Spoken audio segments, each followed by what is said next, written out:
Bueno, siguiendo con este tipo de cuestiones, vamos a ver en el año 92 qué es lo que ocurrió. Publicas A quemarropa. Entonces, ¿es quizá uno de tus libros menos conocido? Posiblemente sea de los menos conocidos. Ese libro tuvo un acceso del premio Rafael Morales, que se publicó en Talavera de la Reina, y la distribución es muy pequeña. Además es un libro que sale inmediatamente después, al año siguiente, de haber salido Crónicas del Laberinto. Digamos que es un libro como de complemento, donde aparecen muchos de los poemas que no estuvieron en Crónicas del Laberinto, y sin embargo sí es un libro de poemas bastante personales, que ya está apuntando las maneras del siguiente, que va a ser Restos de Almanaque, que es un libro que cambia un poco el aire, aunque sigue siendo todo. Pues casi todos escribimos siempre la misma historia, de distintas maneras. ¿Tú crees que este libro tiene alguna cualidad especial con respecto a los otros? Visto desde los ojos de hoy, tiene la cualidad de los poemas cortos, ¿eh? Porque siempre hay que seguir esa máxima que dice mi amigo Juan Ruiz de Torres, ¿no? Lo hizo largo porque no sabía hacerlo corto. Entonces, son poemas más bien cortos y muy atentos a la realidad del día a día. Hay poemas bastante ceñidos a noticias o a historias muy cotidianas. Tú en esos años has dejado los trabajos convencionales y uno de los trabajos que realizas es los de los talleres. Y me gustaría que me dijeras qué es lo que ocurre con los poemas. ¿Se terminan o uno los corta definitivamente? Porque ya no puede Sí, arreglarlos sí, más. eso lo hemos dicho muchas veces. Un poema no se termina, un poema se abandona, porque ya no puedes más. Raro es el poema que al acabar de escribirlo dices, ya está, perfecto. Raro. Casi siempre, cuando pasa el tiempo, cuando el poema duerme un poquito más, en un cajón o en una caja, no te dan ganas de volverlo a tocar. Un poema al final terminas por abandonarlo por no corregirlo más. Al menos en mi caso, ¿eh? Hay poetas que se sienten muy satisfechos de lo que han escrito y nunca quieren tocarlo. Y hay otros que los tocaríamos casi continuamente. Es mi caso. Muchas veces has dicho que el poeta es un fingidor citando a Pessoa. Ah. ¿Todo lo que hay en tus libros es fingido?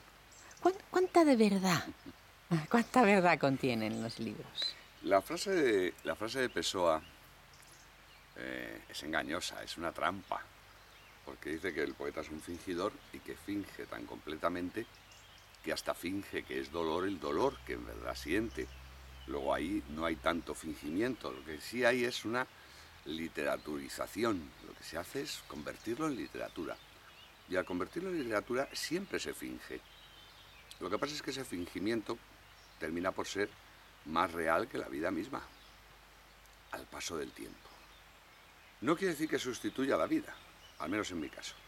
En mi caso la literatura no sustituye a la vida, es complementaria de la vida. Pero una complementariedad absolutamente imprescindible. Entonces sí hay un punto siempre de fingimiento, porque hay arte. Y el arte es fingimiento, el arte es reflejo de la realidad, pero reflejo, no realidad. Lo que se ve en un espejo no es la realidad, es lo que el espejo entiende por realidad. Lo que se ve en el arte, en un poema, es un reflejo. Lo que el artista, lo que el creador entiende que debe poner de la realidad. La realidad suele ser distinta. Dice todo el que te ha leído, ¿no?, que tu estilo es muy directo, que tiene una fácil comprensión, ¿no? ¿Crees que esto convierte, según los críticos, ¿no?, a un poeta en un poeta más corriente, más vulgar de alguna manera, que los críticos prefieren a los poetas más oscuros? Es que no sé muy bien ni qué quieren los críticos y además mucho me temo que me importa un pito lo que quieran los críticos. crítico es un personaje que parece que es necesario e imprescindible en el tiempo en que vivimos. A mí me parece que en siglos pasados los críticos ni siquiera existían, con lo cual que existan ahora es porque, bueno, porque tienen que comer de algo, pero no me parecen necesarios en absoluto.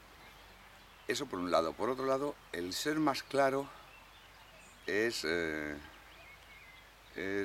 posiblemente visto como algo más corriente, más vulgar. Bendita claridad. No me importa en absoluto. En ese sentido, me apetece más parecerme a Lope de Vega que a Góngora. Oscuro el borrador y el verso claro. Y que le den por saco a Góngora. ¿Qué le vamos a hacer? Prefiero Lope. Incluso Quevedo, que es bastante más claro que Góngora, aunque a veces no lo parezca. La claridad es conveniente para el arte. Incluso en el arte abstracto, incluso en la pintura más abstracta, la claridad es necesaria. El abigarramiento, la exageración, el agolpamiento de imágenes, de tonos, de colores, rara vez produce, a mi gusto, el efecto deseado. Hay mucha más belleza a veces en un punto zen que en un amontonamiento de historias. Lo que no quiere decir que a veces uno amontone. Yo tengo también poemas de tipo surrealista, de tipo abigarrado, de tipo recargado, pero siempre busco la claridad, incluso en el amontonamiento. Otra cosa que quería preguntarte es, ¿qué concepto te inspiran los grupos poéticos?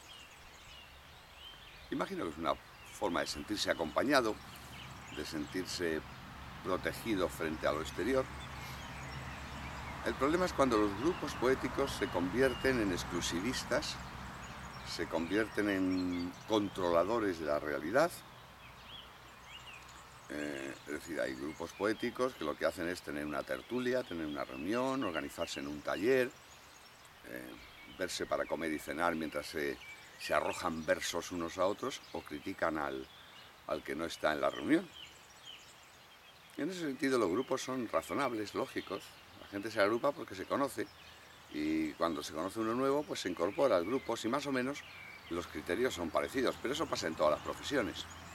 Otra cosa es, repito, cuando esos grupos están alrededor de una editorial, alrededor de un sector de poder de tipo sociopolítico y se crean los famosos grupitos que se reparten premios, prebendas, conferencias, asistencias a congresos o participaciones en el Instituto Cervantes o en el Ministerio de Cultura, me da igual. Esos grupos son deleznables, porque son grupos de presión, grupos sociales políticos. Esos no me interesan.